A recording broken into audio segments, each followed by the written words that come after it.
How you doing, man? Good, you. Doing good, absolutely. Okay, can we start?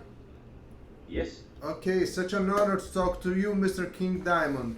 Let's thank you. start. Thank you. Let's start with the last time you've been in Brazil. Actually, you only been once in Brazil with Merciful Fate back in 1996 for the Monsters of Rock Festival. Do you remember anything from that visit that 20 years ago? And if you do so, what the most fond memories from the country and that tour? Well, I remember we did the double concert in Rio. I think we did another thing with Merciful Fate as well, right? Where we played 6 shows in Brazil. Yes, Where yes. we played Belo Horizonte and Recife and Rio and Sao Paulo São and Paulo, yeah. I can't remember all of them, but that was where we got the best taste of Brazil. I mean the amazing food, and the way it's served, which is I'll never forget, is very special. I got the chance of also sitting on Copacabana and get a coconut served with the coconut milk, which is mostly water. But those are things I don't forget. It's very special memories and. See Brazil, we drove through part of the jungle, I remember at that time, to get to one of the shows. Things were very intense. The fans are amazing. Every time we've been there, have been absolutely incredible. So I've told my wife too, you are in for a huge experience you'll never forget. Oh, that's awesome. That's some good memories you have from Oh, Brazil. yes. Yeah. And about your onstage image is one of the most iconic metal images ever, with the Bones microphone, the skull of Melissa, the makeup, the head, everything. But how's a typical day in the life of King Bendix Peterson? I mean, when you're not on tour as King Diamond. It's full of King Diamond and Merciful Fate. Really? You wouldn't believe it. From the morning, I sit in meetings with Ole Bang from sometimes Hank Sherman. I'm going to talk to maybe today, later, and tomorrow. Andy LaRock. I mean, it's the business, business, business. Talk to the booking agents, the record label. What are we doing now here? Contracts here, there, merchandising. What are the next shirts going to be? What designs? We have a new thing with merchandising where we are trying to present some of the old shirts. They are being redone, but they look like they are from the 1980s. Yeah. These retro shirts, the same shirts as we printed back when we had the first shirts ever. They're soon going to be the very first Merciful Fate shirt that was ever done. It's going to be a copy, but in retro style. It was called Satan Tour from 1982. That's the first we ever had that's going to come out next year. But it's full of work all the time. I wish I had a little more time to myself sometimes, but it's a lot of work, and it's we are working on it right now on a Blu-ray DVD that will come out this year. It's 2 shows were recorded on our Abigail tour in the USA in 2015, October, November, December. That will become one show on the DVD. Another show will come from 2 festivals played in Europe last year. We played a lot of European festivals, but 2 of them specific, Graspop and Hellfest, you will see being used for an outdoor DVD. The other US is indoor. So very different styles. 9 cameras was used for the US shows. I think it was 7 cameras for the festivals. But we had more cameras ourselves with us. We had 9 GoPro cameras with us as well. And they've changed every night. We moved them different places on stage. So we have so many different angles that's filmed throughout the show. There's a GoPro camera in the coffin, in the Abigail coffin. So when the lid is taken away, it films my face. In the baby crib, there's all over the place. There was placed these. Sometimes we would be like, "Oh God, I'm being filmed here too." It sits on the wheelchair with Grandma, so you can see how she's been wheeled around right from the top of her head. So it's going to be really, really cool. When that is done, after that's done, we start writing the next King Diamond studio album. So we're going to be very busy this year and into next year. Normally, we would not play any shows, but we talked about it this time around. Say, hey, some things have changed a little bit here. That makes it possible for us to go and play some shows and still be, writing and recording at the same time. I have a studio now in my house, which is a vocal studio. I can record anything here except for drums, but mainly it's for vocals. And it has all the top things. It has old tube preamps in it, so old style equipment as well. And we want to use some of that because we have played the Abigail show so much now. You get that feeling inside you. 1987, Abigail. It's so strong in all of us. And we want to write something that has that feel next time. Not another Abigail story. It's going to be a completely different story. I know what it's going to be about. I have a lot of things written down. But it's going to be a horror concept album, but I'm not going to tell you too much. But the style of the music, it's going to be the same dynamics that we used back in Abigail, with lots of vocals, lots of stuff going on. The dynamics in both vocals and the music and the instrumentations used will have a lot to do with that, because we feel like that right now.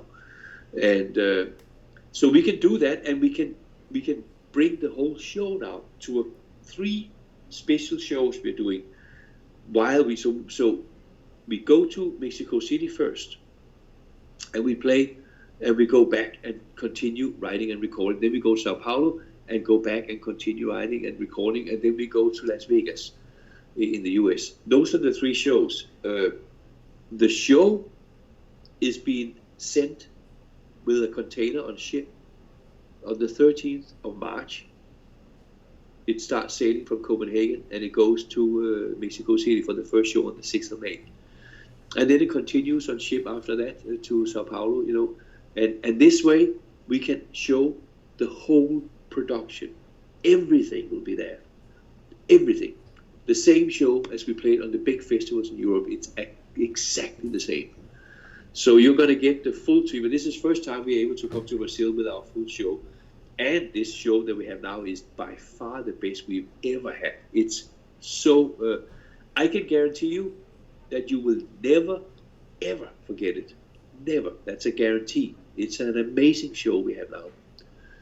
So it's going to be very, very special. And it's 30th anniversary for Abigail, so it's perfect.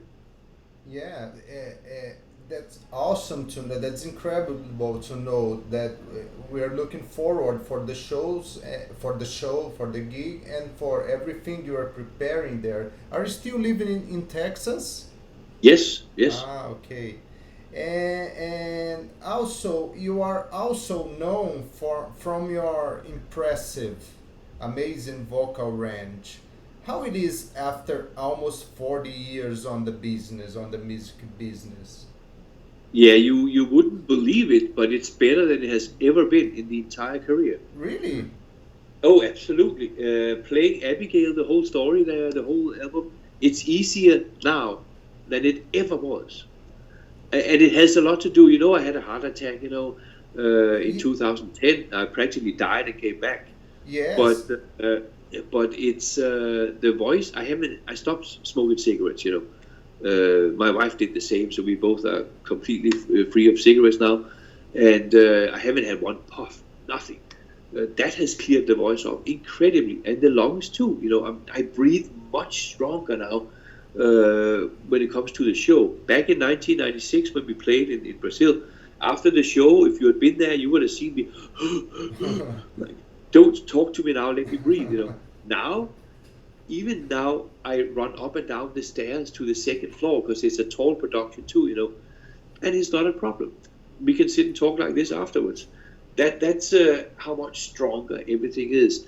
I live very healthy. I eat very healthy. I do everything the doctor has told me I could do.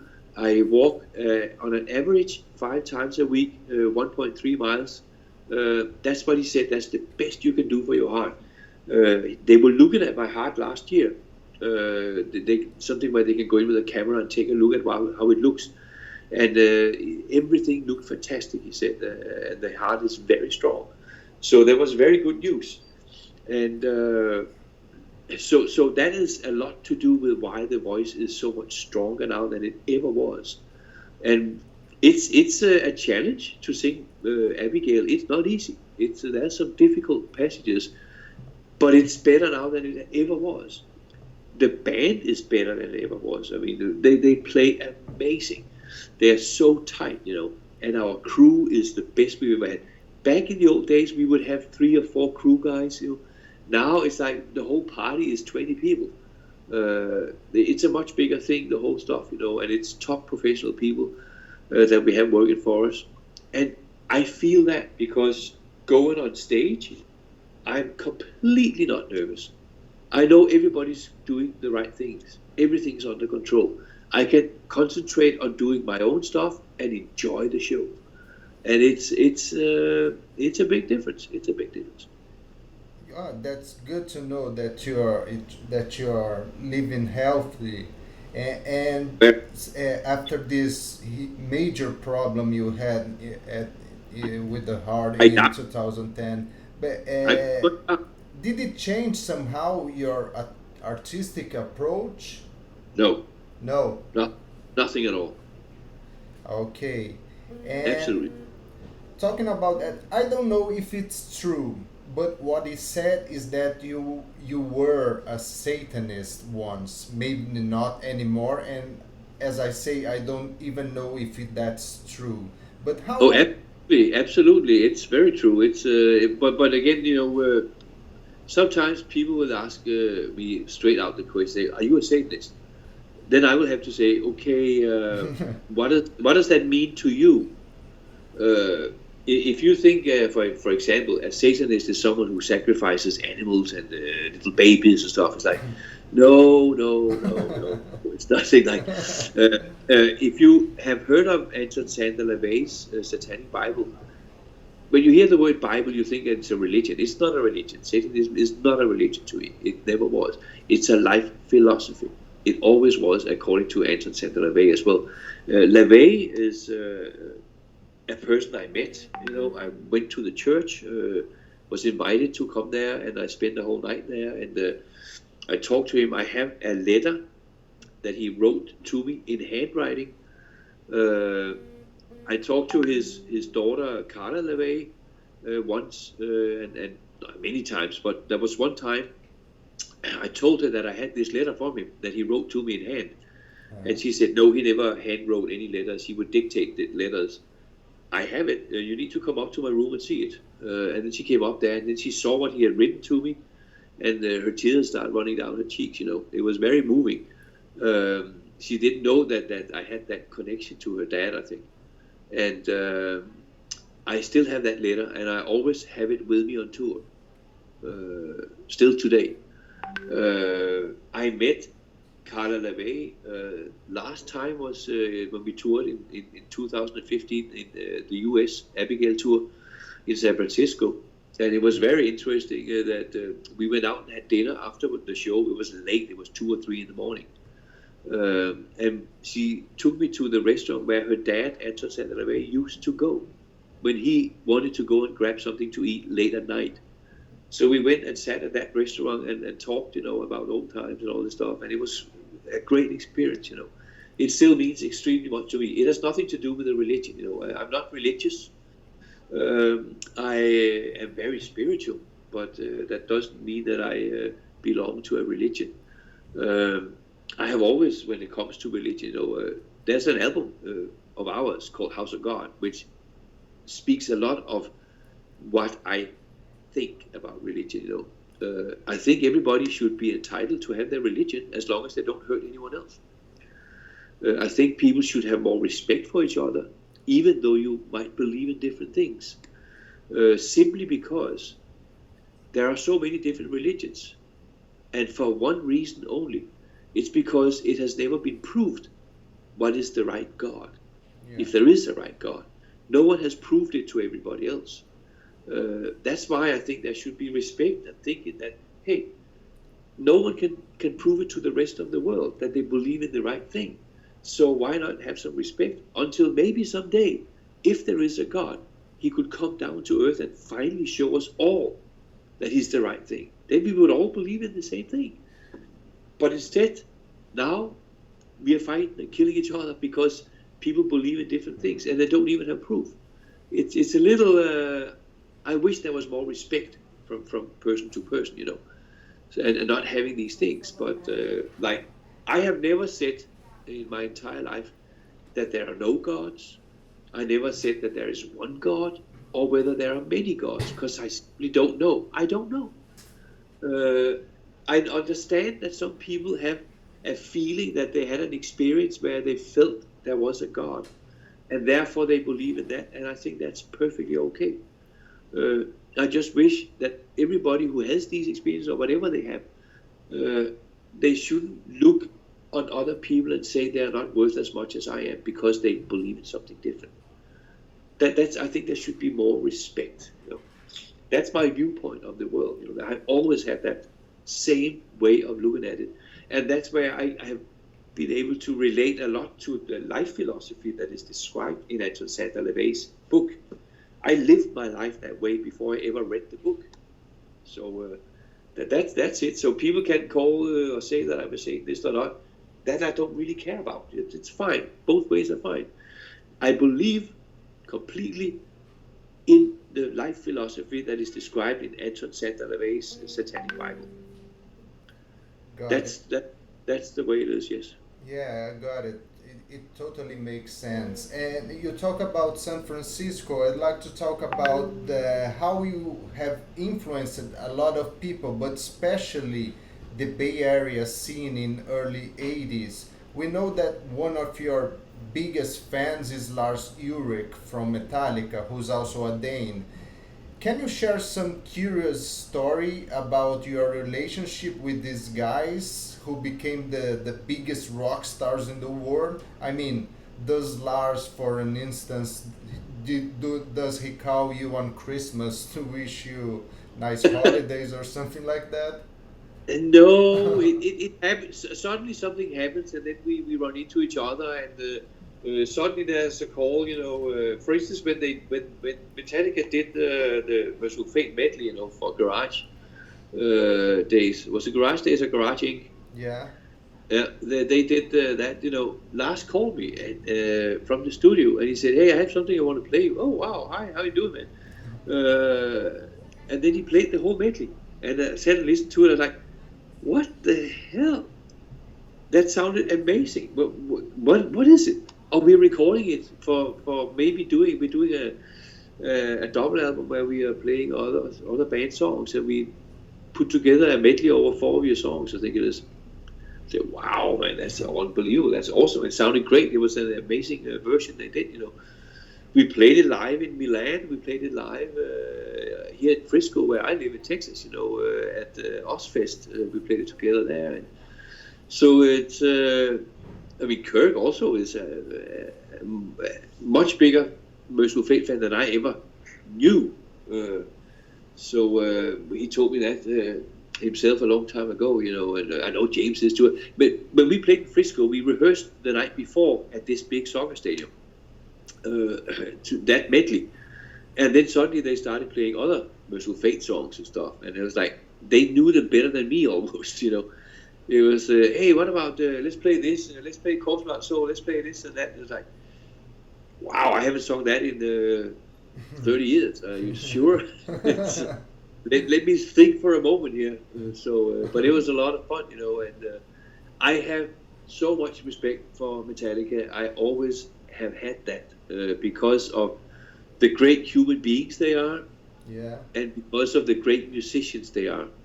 The way they treat their fans, the way they do their business, and also their management, Q Prime, how everybody that works for them, just from what I have seen, they all have this special pride representing Metallica. You know, it's an amazing organization.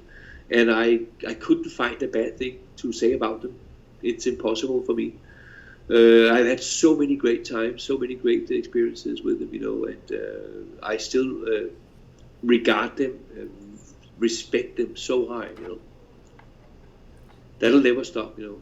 I have the same with Volbeat. They are becoming very, very great friends of mine, Yeah. Michael, the singer, guitarist, who writes most of the music, and all the lyrics and stuff.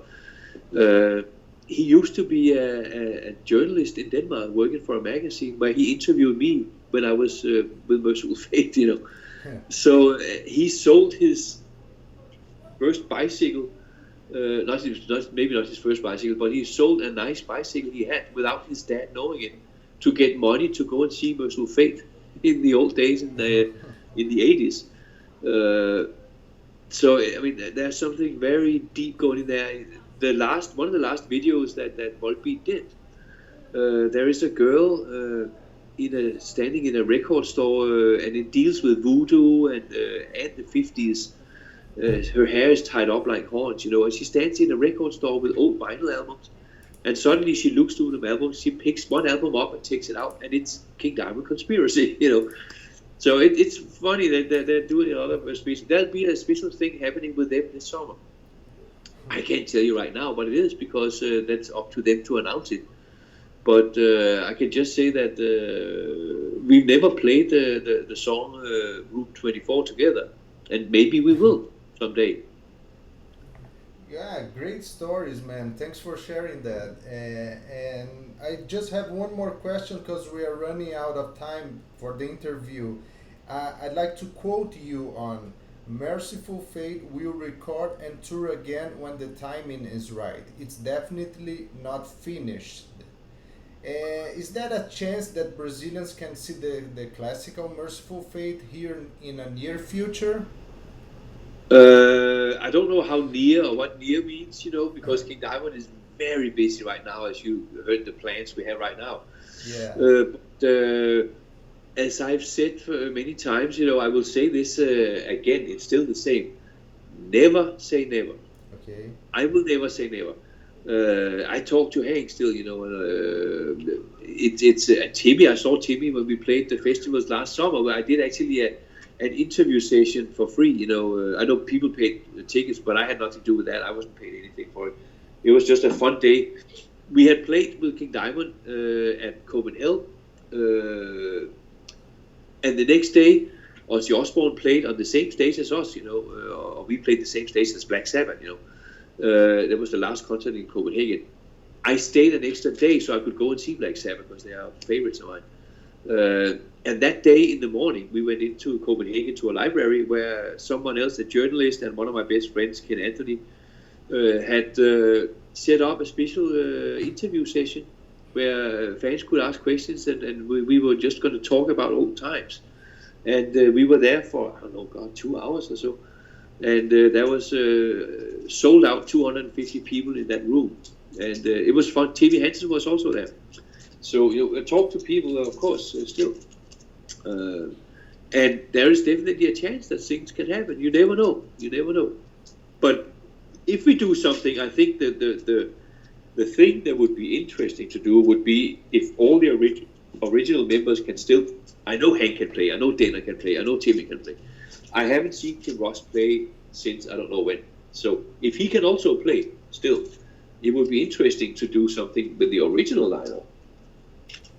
Okay. That would be the most interesting to me, to do the old guys that did Melissa and Don't Break the Oath, Yeah.